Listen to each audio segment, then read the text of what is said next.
Halo teman-teman semua, Assalamualaikum warahmatullahi wabarakatuh. Perkenalkan, aku adalah Malia Ridawati, bisa dipanggil Amel. Kali ini adalah video pertama aku mengenai CPNS. Aku lulus CPNS tahun 2018, jadi masuk CPNS-nya itu 2019. Nah, kali ini aku ingin sharing tips dan kisi-kisi untuk ujian SKB CPNS sesuai dengan pengalaman aku. Jadi dalam SKB itu terdiri dari tiga tahap sebenarnya. Yang pertama itu psikotes, terus FGD, dan yang terakhir adalah interview atau wawancara. Nah, khusus untuk dosen, guru, atau trainer itu ada tambahan ujian lagi gitu. Nah, sedangkan aku ini mendaftar di formasi analis investasi pemerintah. Jadi aku nggak pakai tes yang tes ngajar maksudnya. Saya mulai dari tes psikotes. Psikotes ini sendiri sesuai dengan pengalaman saya itu terdiri dari berbagai macam jenis tesnya ya. Sebenarnya hampir sama dengan tes-tes psikotes yang lain.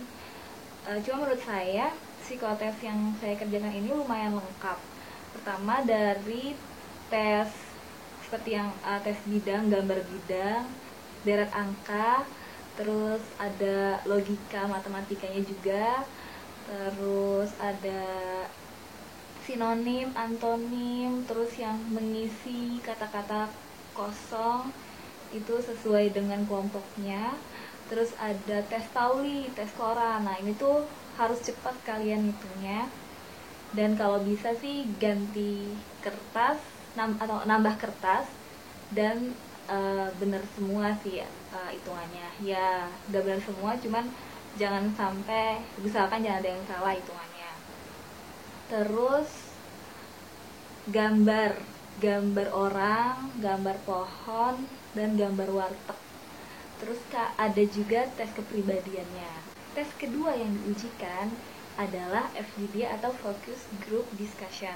Topik yang saya dapatkan saat FGD waktu itu kalau nggak salah tentang mengurutkan prioritas mana yang akan kita ambil untuk memajukan Indonesia. Itu akan dikasih angka dari 1 sampai 10, terus dipilih 3 solusi terbaik berdasarkan diskusi yang kita lakukan dengan teman-teman kita. Kontribusi kita dalam memberikan pendapat itu juga dinilai. Jadi jangan cuma diem aja kalau sedang melakukan tes FGD. Dan di tes FGD itu juga dilihat bagaimana sikap kepemimpinan kita.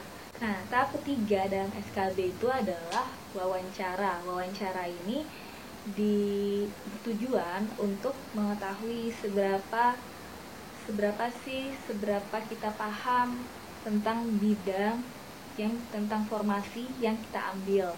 Nah, dulu itu aku dapat 10 pertanyaan.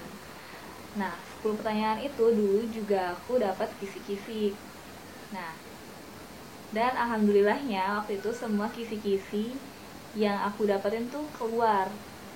Jadi sekarang aku mau ngasih kisi-kisi sesuai dengan pertanyaan yang aku dapetin sewaktu aku wawancara waktu itu. Jadi ada 10 soal dalam interview tersebut. Yang pertama, perkenalan singkat. Oh ya, sebelumnya, karena waktu yang diberikan juga terbatas, jadi sebisa mungkin kalian itu menjawabnya singkat, padat, dan jelas.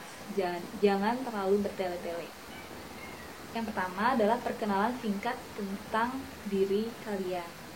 Itu sama sih kayak interview biasa di perusahaan-perusahaan. Kalau kalian sudah pernah interview, pertama kalian menjelaskan tentang biodata CV kalian.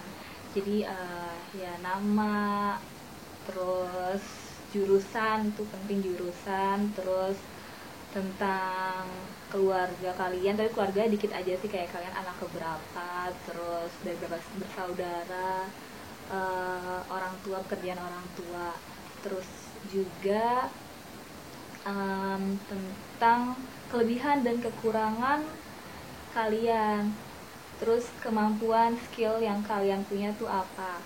Tapi jangan lupa setiap hal yang kalian sampaikan itu diberikan juga contohnya, contoh yang misalnya skill, contoh apa yang telah kalian lakukan dengan skill itu dan apa yang telah kalian capai.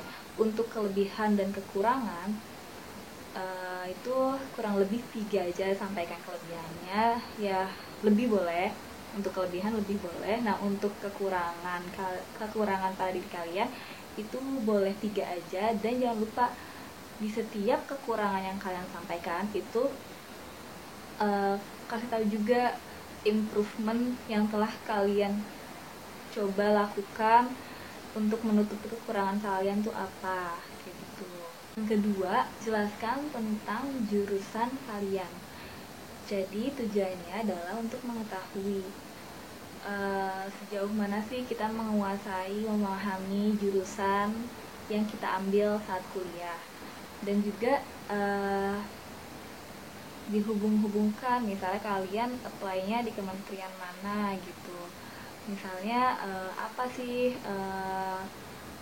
apa ya namanya, mata kuliah atau pelajaran yang telah kalian pelajari yang dapat diterapkan dalam instansi yang kalian pilih atau dalam formasi yang kalian pilih. Yang ketiga itu, apa yang kamu ketahui tentang formasi yang kamu pilih. Ini penting banget. Ini tuh sebenarnya ada penjelasannya di permen atau PP gitu, cuman aku lupa nomor berapa dan tahun berapanya. Nanti kalian cari aja. Pokoknya penjelasan tentang formasi kalian itu penting banget dan wajib banget kalian tahu. Yang keempat itu visi dan misi instansi yang kalian pilih. Nah, itu juga hal yang wajib banget.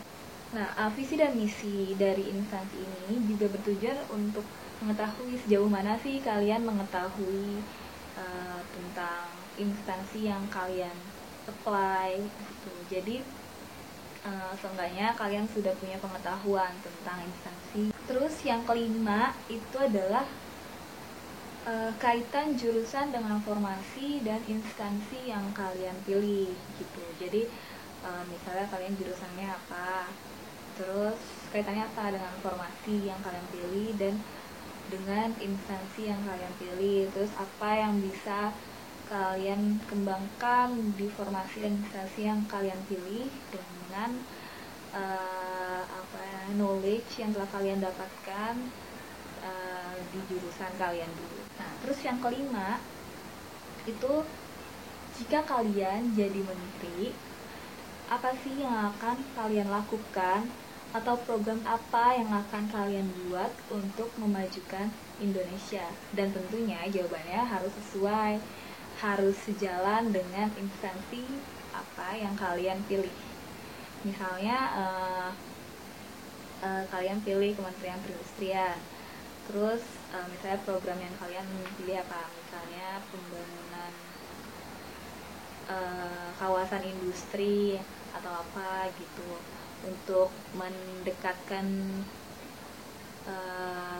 supply dengan market, supply dengan demand gitu. 6 itu adalah 9 agenda prioritas atau nawacita Bapak Jokowi.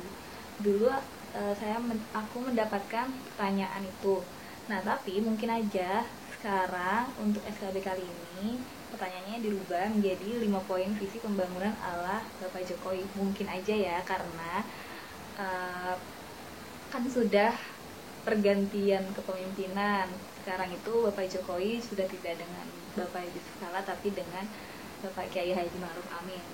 Cuma mungkin kalian bisa pelajari dua-duanya, 9 agenda prioritas atau nawacita Jokowi dan 5 poin visi pembangunan ala Bapak Jokowi. Pertanyaan ke-8 waktu aku interview itu adalah 5 pilar utama dalam industri 4.0. Kalian juga bisa googling di situ. Ada banyak sumbernya.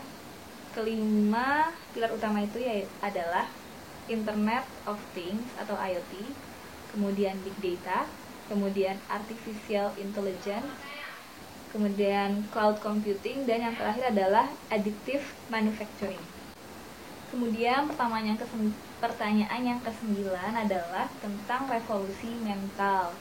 Jadi pengertian revolusi mental, terus apa sih kayak program apa yang bisa dilakukan dalam revolusi mental, terus apa peran keluarga, guru, lingkungan terhadap revolusi mental dan contoh-contohnya.